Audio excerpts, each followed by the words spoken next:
Hello everyone, I am doctor Pratibha Pagar, gastroenterologist from Nashik. Fatty liver हा खूप common आजार आहे आणि त्याबद्दल तुम्ही कधी ना कधी नक्कीच ऐकलं असेल. या फॅटी लिव्हरचं पूर्ण नाव NFLD असं होतं आणि रिसेंटलीच ते चेंज करून MFLD म्हणजे मॅफल्ड असं करण्यात आलंय. म्हणजेच metabolic disease associated liver disease असं त्याचं नवीन नाव देण्यात आलंय. त्याचं काय कारण आहे तर पूर्वी फॅटी लिव्हर जे अल्कोहोल रिलेटेड नाहीये त्याला आपण NFLD असं म्हणायचो. अशा व्यक्ती ज्या अल्कोहोल घेत नाही परंतु त्यांना फॅटी लिव्हर सापडतं त्यांना NFLD म्हणायचं.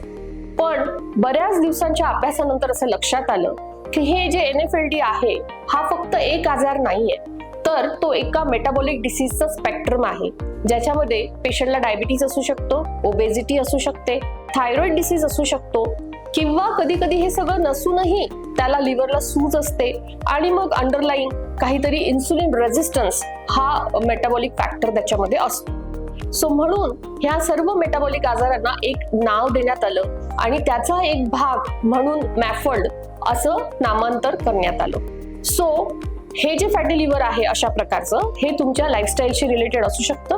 तुमच्या ओबेसिटी, डायबिटीज किंवा इन्सुलिन रेझिस्टन्स याच्याशी त्याचा थेट संबंध असतो.